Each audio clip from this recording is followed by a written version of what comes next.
Roland is a trainer based on language academy in Seoul, Spain.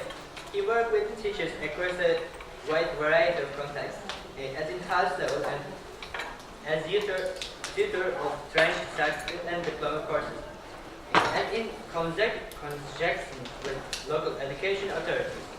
He was previously held post with the British Consul in Damascus and Barcelona. He is a regular speaker on the international conference started the first Mythology book, Understanding and Teenagers in the YLT rooms. Now available for having published and many. Thank you. So, yeah, just to add to that, I work for Ellie in Seville.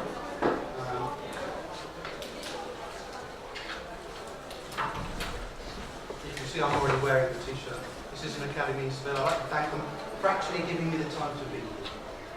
So I wanted to talk about structure and how to a smaller or a greater extent we can structure nearly everything we do in the class. So I'm just going to give you a potpourri of different things related to teams teaching and demonstrate where I think our margin, our flexibility comes.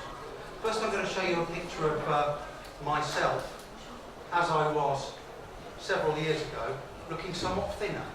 Now, what I'm doing here is I'm eating a Spanish dish called salmorejo. Does anybody know it? Have you heard of gazpacho? Yes. Okay, it's like gazpacho, but it's thicker. It's got bread in it, a little bit more garlic, and it tastes fantastic. But also, when it hits your stomach, it gives your stomach a clean feeling, like sushi. And I was enjoying that. I was enjoying the stomach feeling, the taste. And on this day, I was also enjoying the colour. And I took off my prescription sunglasses so I could enjoy the colour of the sunset. And I realised I found 3 things to enjoy about my dish. And then I thought, what 3 things am I going to enjoy about the pre-intermediate class of teenagers that I have in 45 minutes? And I think this is something that we forget, because this is our lives and we've decided to spend it in this way. We really need to be getting something out of every lesson. So what I would like to see, on every lesson plan, whether it's at in-house level or teacher training, I'd like to see a box like this. I'd like to enjoy, but for the teacher. And what I'd like you to do, who's teaching on Monday? Okay. So I want you to do me a favour on Monday. Before your class, of each day, I'd like you to think of 3, each class on Monday, I'd like you to think of 3 things that you're going to enjoy about each of those classes. It could be a tiny thing. You know, I want to find out what this student, if they had a good weekend. It could be a whole activity. But try to think of 3 things that you enjoy. This is my new revised what am I going to enjoy about the lesson. And I'm going to send this PowerPoint to Jason. Do we all know Jason? Yes. I'm going to send this to Jason, and Jason can send this to you. If you're impatient and you want it before, okay, send me an email. I'll send it to you directly. So, okay, reports and grades. You give your students their reports back, their grade, and you see the first thing they do is, it's like this, yeah? Ding, ding, ding, ding, yeah? Second thing they do, ding, to see what their friends got. And sometimes they compare, and also, if they feel that they've got a score that genuinely doesn't reflect their ability or their performance, you can make a little enemy there, yeah? It's like, maybe the teacher doesn't like me. Well, maybe I'll start not liking the teacher. So, this is what I like to give my students after they've had their report. And this has got 4 questions. The most important question is this first one. Are there any scores on your report that you feel are not an accurate reflection of your ability? And I gave this to a student, and she said to me, I think speaking is not brilliant because my friends, they all tell me I speak more than them. and they've got higher scores than I have. And I said to her, okay, if your speaking really is better, I should notice this, yeah? So what it will do is this. I'll watch you for the next 2 weeks. And if I see that you do speak more, I'll increase your score retrospectively on the report. And she said, yeah, okay. And then I've made an ally out of somebody who could be an enemy. So we're giving a little bit of space for the frustration. And this is particularly good in sort of the mid-course, after the mid-course exams. Are you with me there? I was teaching some 8-year-olds, and one of them was called Gabby. And at the end of the lesson, he handed me a letter. He said, here, have this letter, teacher. I said, thank you. I put it on my shelf. At the beginning of the next lesson, he came and he said, have you read the letter? And I said, no. Hang on, do we get to close it? He said, read it, teacher. And so finally I did. I read the letter. And it said, I'll translate it in Spanish. It said, dear teacher, you're very cool and everything. But I want you to know one thing. My squabbles with Sergio, who we used to sit next to, they have to do with this. Sergio has been a classmate of mine since, and it had the date,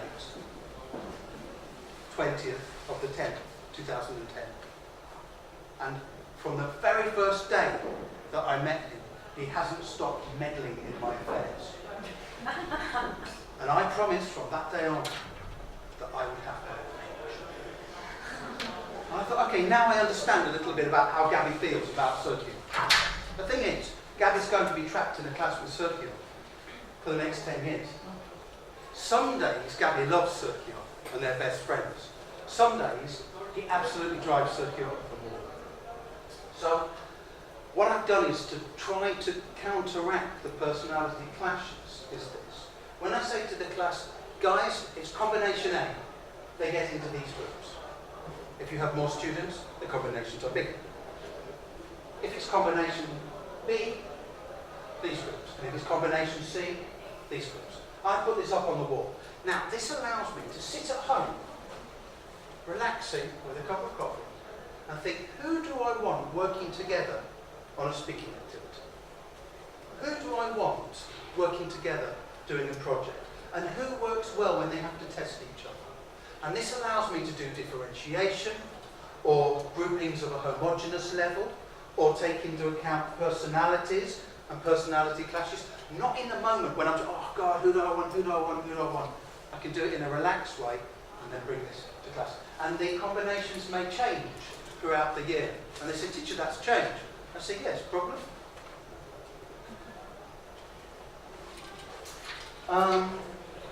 You set up a speaking task, and then your students go off task, yeah? So some of them are speaking English, and some of them aren't. So the next technique is very simple. I say, guys, I've got a list of your names here. Sometimes I use a register, sometimes I use just a list. I say, I'm going to look at each one of you in turn. So Maleni, I'm going to look at you first, then Lucas. You won't know when I'm looking at you, probably. But what I'm going to do, each time I'm looking at you, I'm going to write down what you're doing. And then at the end of 2 minutes, I'll tell you how you did. Okay, teacher. So we start the speaking activity. They have a list of questions. Ready, steady, go. Maybe I bang my ninja dead sticks. And they start talking. After 2 minutes, I stop them and I say, okay, this is what we've got. So Marini, when I looked at you, you were asking Lucas a question. Lucas, when I looked at you, you were asking Maleni a question. Do we like asking questions? Yeah, in the speaking activity, it's pretty good. Nuria, you were listening. Angela, you were leaning forward to hear. Do we like listening? Yeah, because if nobody's listening, why speak? We go through. Sometimes if they're doing something strange, like one is pulling a hair off the other one's shoulder, oh yeah, I was. And then, ready, steady, go. We start the speaking activity again, and they continue. what we're doing is we're just providing a little bit of guidance. They know somebody's actually looking and paying attention. Now, you might think that the students would resent this. This is like too much on top of them. But actually, what does a teenager want more than anything in the world? Attention. And they know that you're looking at them. They know you're paying some attention, so they don't mind. There is a balance, though. If you're doing this, it's very difficult to be monitoring for language at the same time. So we need half and half. Some days we're monitoring for a language, some days we're just trying to keep them on task, depending on the profile of the students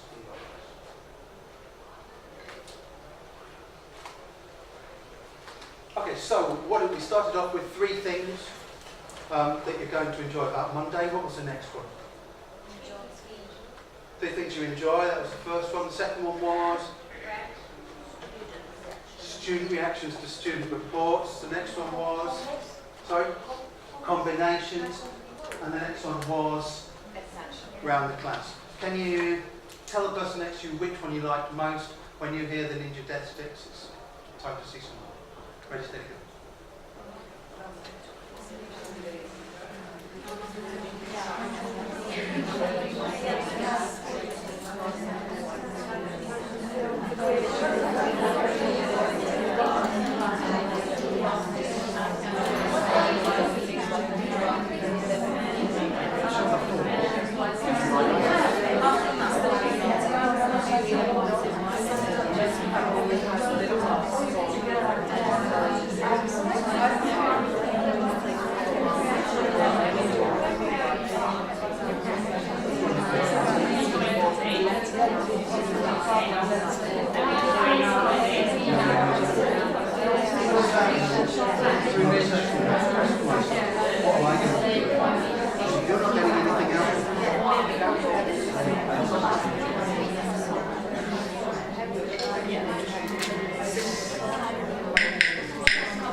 They're not really Ninja Death Sticks, they're plays from a music shop, yeah, because obviously I'm not a ninja. But they're a little bit more neutral than bells. I use bells.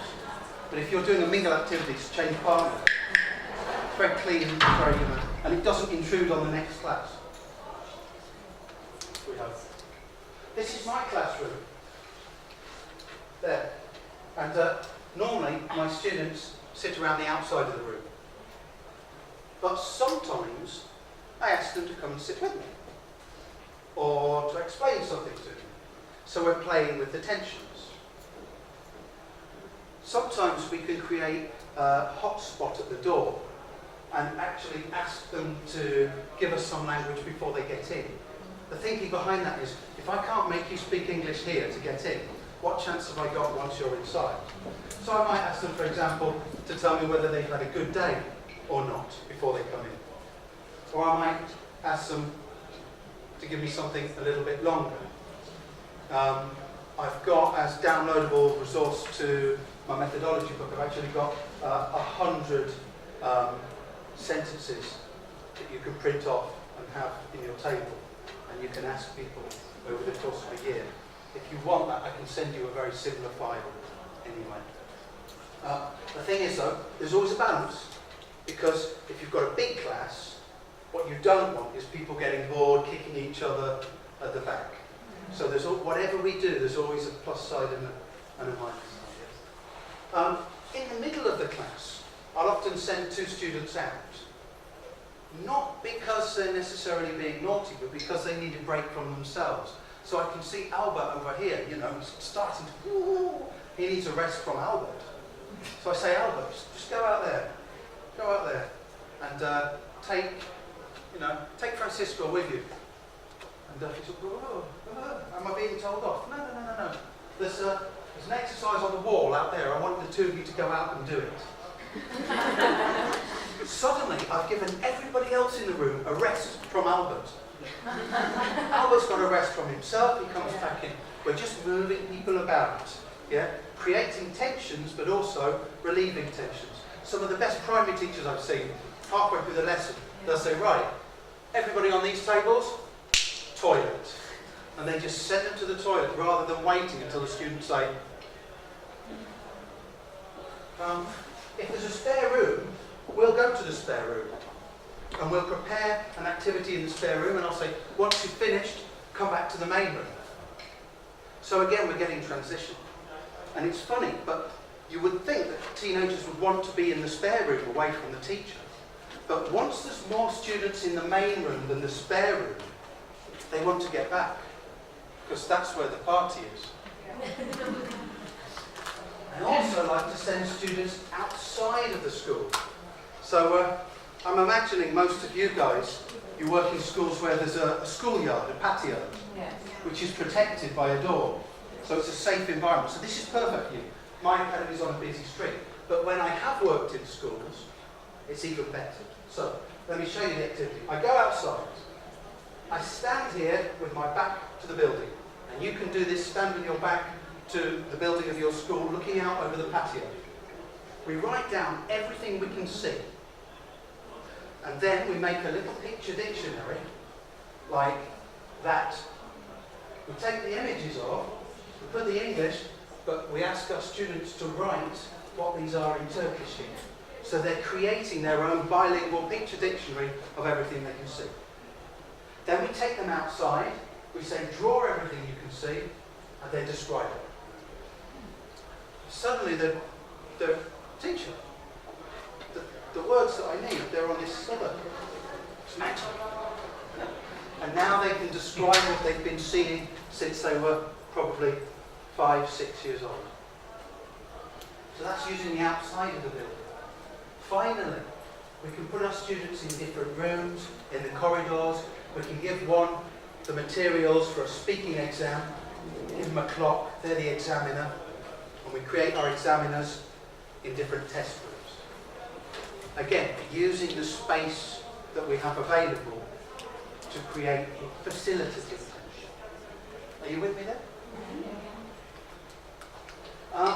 Okay, question for you. What is the sum total of useless things? Thank you. So, the combined value of a number of worthless endeavours. And it doesn't matter if we add more zeros. I was doing I think it was indirect questions. Could have been conditional. I think it was indirect questions. We'll see in a minute. With a class of upper intermediate teams. And the 3 girls here, they've got the answers wrong. So far, they've done one thing and got no value. Then we went over the answers. But I didn't realise they weren't getting the right answers. So now they've done 2 things and got no value. Finally, we did some memorisation work where one partner read the sentence, stopped at the gap, and the other one had to try to remember what it was. So we're trying to take what's in the book and put it in their heads. They couldn't do it. They couldn't do it because they didn't have the right answers and they hadn't corrected the right answers. And that's the point where I realised. And I looked, I said, this is lamentable. And they looked at me blankly because they don't know what lamentable means. But I said, it's fascinating. Can I take a picture? And I did. Finally, we got them corrected. My point is, I mean, a lot of the time we spend doing exercises in class and going over exercises. And that's just what we do, yeah? But when we think they're correcting the answers, a lot of the time we might be horrified at what's actually going down. And so another thing for you to do, not Monday, because I've given you some homework for Monday, Tuesday, as you go over the exercises with your students, just in each lesson you teach, take a moment just to go around and have a look at 5 students' exercises once they should have corrected it. I think you may be surprised. So what we need to do is we need to try to crack into that and infuse that moment with more significance. We could say, I'm going to check all the exercises afterwards. We could say somebody else is going to check. We could say, okay, so now just tell me the answers that we've got. But that's quite an important moment given the fact that we spend so much time doing exercises. Can we? I was teaching a class of intermediate students and they were doing my head in. I just couldn't get my voice to them. And I said, guys, this is me. is this? And they said, it's us, isn't it, teacher? I said, yes. And what's the green line? What do you think that might be? And they said, it's when you talk to us. I said, yes. So, what's this? And they said, is it when we talk to each other? I said, yes. This is the love that I have for you in my heart. When you talk to each other, dark clouds roll in and they hide that love. It's still there, but it doesn't get to you. We understand that. Now, the next time, the next lesson, they're talking and had the crosstalk. I heard one of them say to the other, the lines. So what I've done is I've taken the stress that I'm feeling, because I was about to just go, but I pulled back and thought, how can I explain this in a way that, and a voice said, you shouldn't have to explain, just punish them. It's like, no, don't. Explain it in a way they understand. And this was it. So we can structure our message. Sometimes we feel indignant because we feel we shouldn't have to. But so much of the time we do. That works for secondary school students?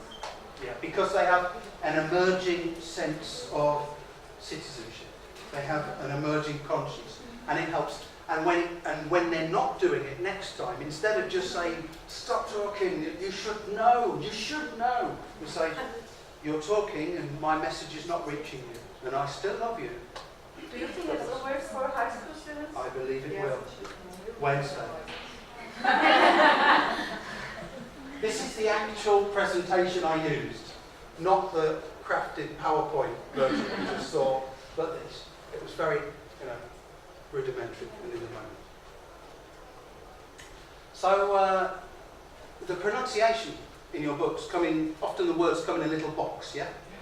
The words to practice.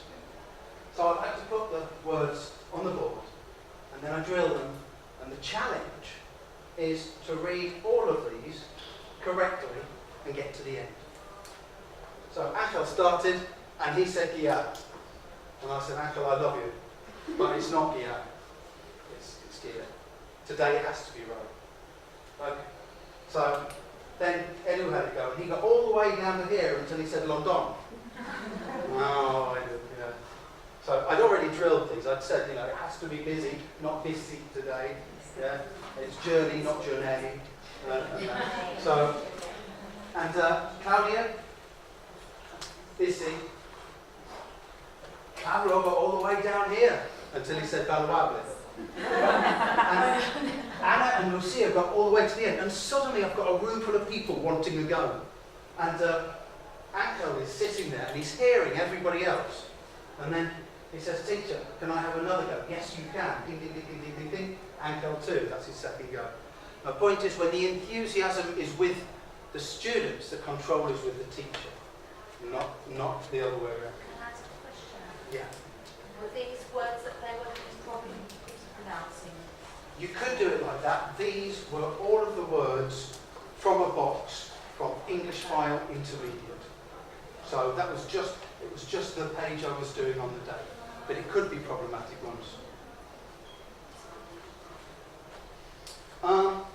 Okay, a little bit of reverse structure now.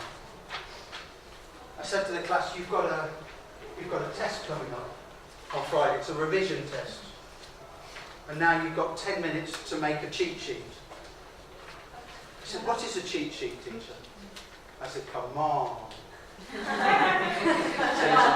It's a piece of paper where you put all the answers to the test. They said, we don't know what one of those is. I said, of course you don't. You've got 10 minutes to make one. So this was them making their cheat sheets.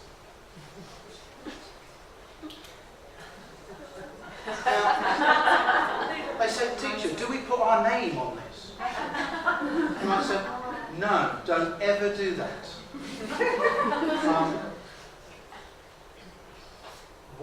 Why this? What they're doing is they're spending more time on the task.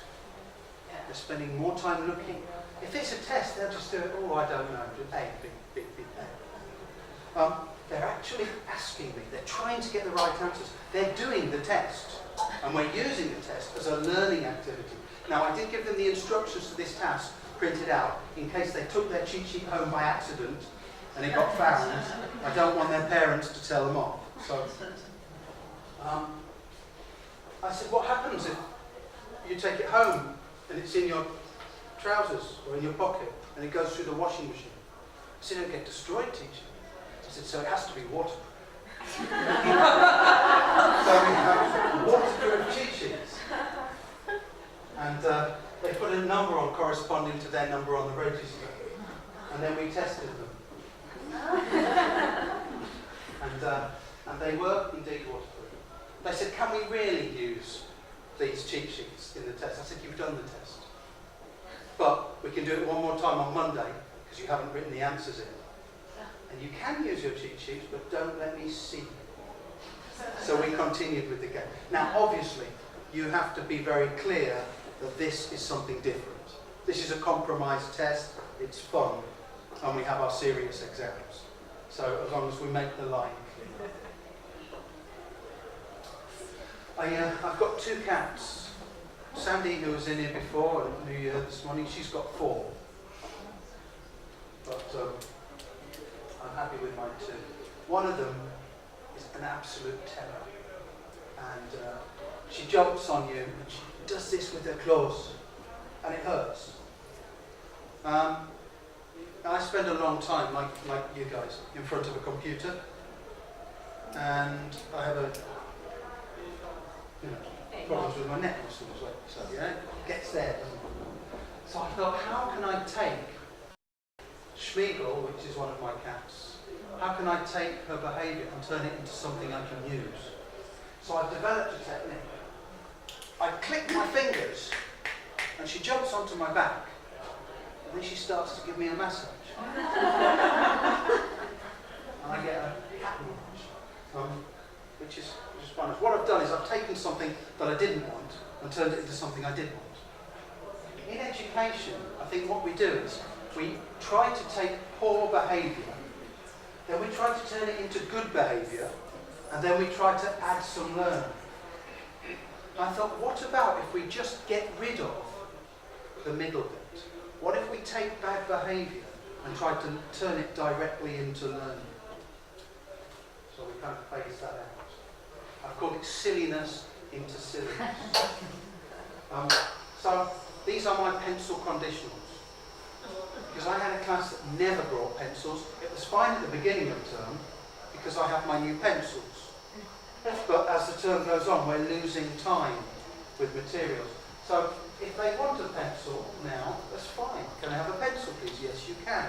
But what they have to do is they have to take one of the pencil conditionals. Each one has a conditional on it. They're numbered there. We've got 1, 2, 3, 0 mixed. There they are on the wall. They're laminated and come on little pegs. And the thing that they have to do is they have to memorise their conditional sentence before the end of the lesson.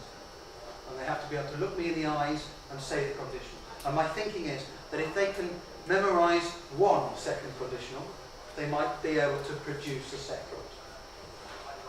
And they kind of like that. They don't mind the extra attention because it means we're listening to them. Or you can take the conditionals directly onto the pencils. You could take anything onto a pencil and get them to learn it, really.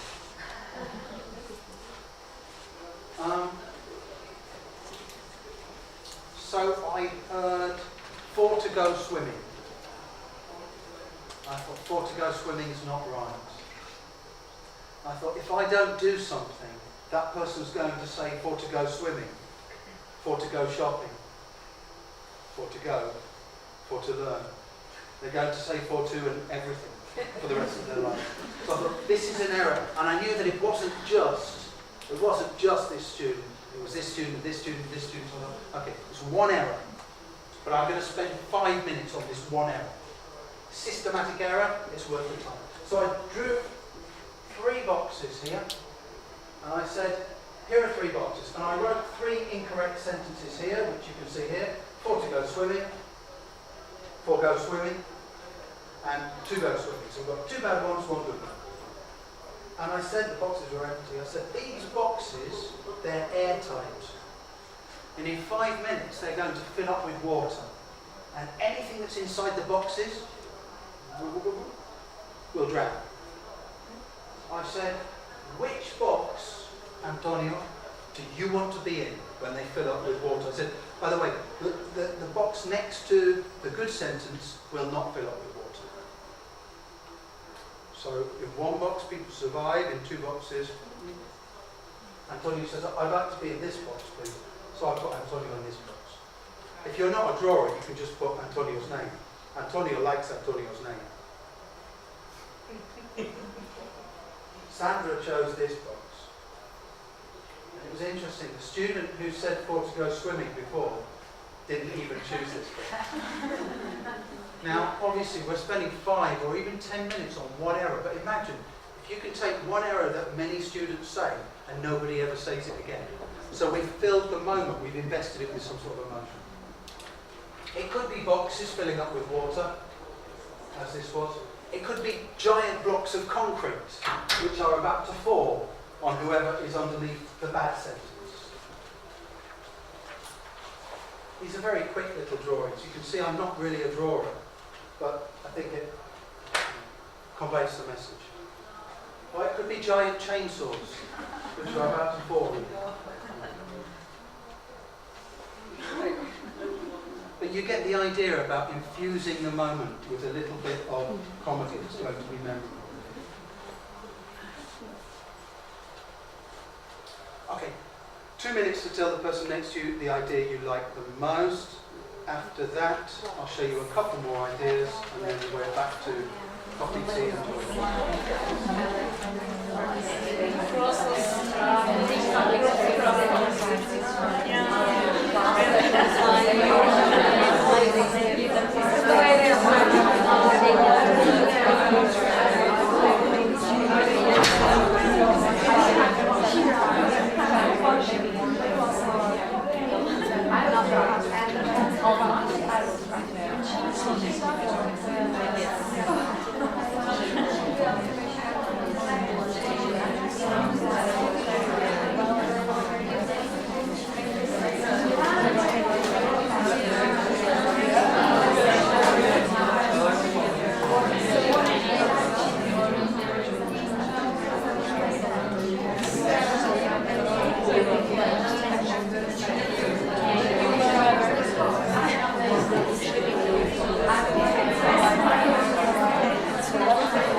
Okay, so we correct work so that something will change in our students' heads, yeah? But often it doesn't. But we keep correcting the work. So either we find some way to make it change something in their heads, or I recommend we just stop correcting work. If it's not going, it's another example of a useless endeavour. Yeah?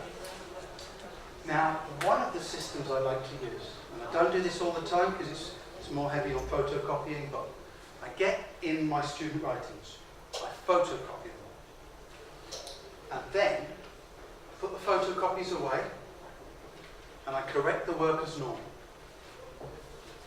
I return the corrected work. I say, look at the errors very closely. because next lesson I'm going to give you this. They say, what is that, teacher? I say, it's your original writing, uncorrected. And next lesson you're going to have to correct your own writing from memory, because I'm going to take the corrections away from you. So your homework is, go home, study the corrections, and then come to class, give me that, I'll give you your original, you correct it. You see where I'm going? Yeah.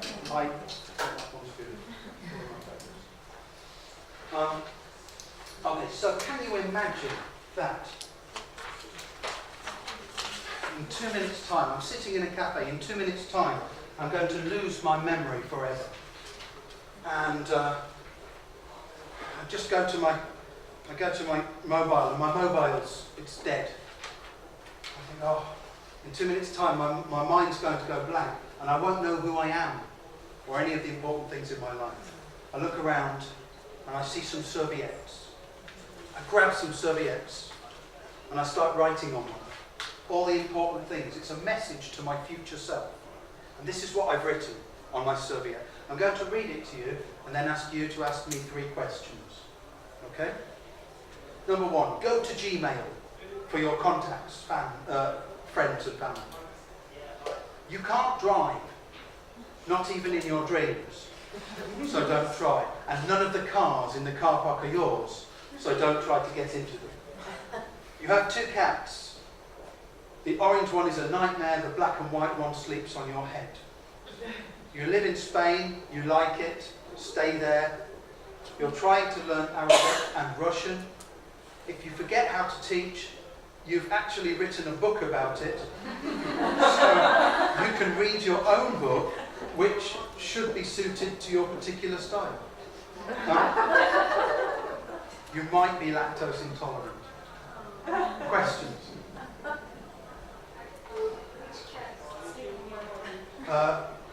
Cosita, which is little thing. He's the one we do, Lord. Schmiegel's the one we don't. Where are you going to keep that paper? This one, Yeah. I'm going to hold it in my hand so that when the radioactive storm comes and wipes my memory, I'll be able to open my hand. You want to remember what you, let's say, write, what you are doing. If you want to remember what you are doing, I have to write the next reading. So I asked you to do that. But you sure that it's your handwriting? Positive, because I've just written, this is my handwriting. The reason I'm asking you to do that is because I've given you a reason to listen, yeah? That's the reason. Okay. But that's not actually true. I'm not going to lose my memory. You are. So, I believe we have about 3 minutes. I'm going to give you a serviette. And I'm going to ask you to write 3 or 4 things to your future self as quickly as you can. Remember, the storm is coming. The storm will wipe your memory.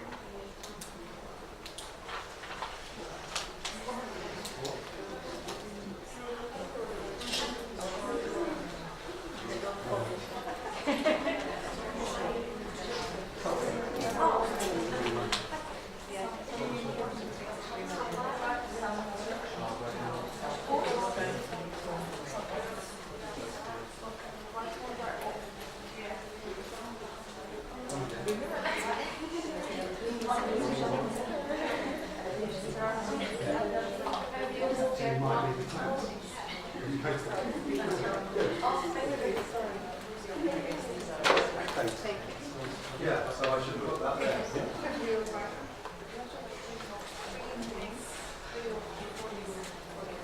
Now, ladies and gentlemen, what you're actually doing now is you're prioritising your life. Yeah? And what your students, well, no, but I mean, it's inherent in the activity. It's like a biography, but from a different angle. I'm telling you this because you probably won't have time to finish in this session. But in the next session, if there's a moment when you feel, oh, I just want to do something else, you could finish the list. Or when you're on the bus back to the hotel or the boat or home. You're creating, and what students do is they get drawn into this. You say 5 minutes, and then you say, okay, it's time to stop. No, just a little bit longer, and they want more time. I'll give you another minute.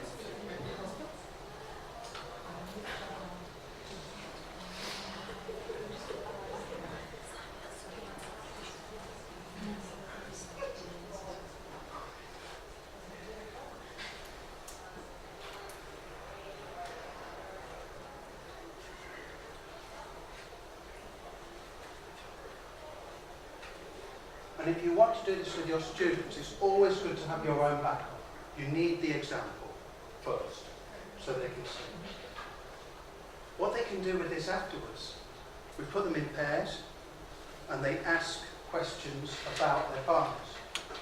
And then they take their partner's serviette home, and they write a biography about their partner. Now you need to tell them, don't put anything that's too private on your serviette, because you're going to be sharing. And they come back and they've written a biography about their partner, but it doesn't start in the boring way. You know, my partner was born in da da da da. No, it's all about priorities. So it's much more, I think it's more interesting. And before they hand it in to you, it's one very important thing. All good biographies need to be authorised. So their partner has to read the biography and check that they agree with all the details in the biography.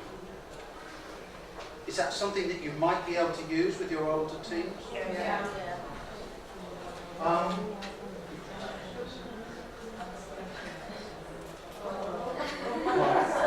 You want to see that? I can show you. Okay, very, very quickly. This is the serviette future. This is what I read to you. I change it each time I do a conference, just so I remain interested. The toilet is more syllabus into silliness into syllabus. The student says, "Can I go to the toilet, teacher?" I say, "Yes, you can. Take this with you." What is it? It is the criteria for a toilet review. While you're in the toilet, have a look, and then you come back and write a review about the toilet. This is for the students that always go to the toilet at the same time. And they're going to stop asking, right? Yes. But then, in the crazy world of the teenager, one that wasn't going to ask will ask because they want the attention. They write the toilet review on toilet paper.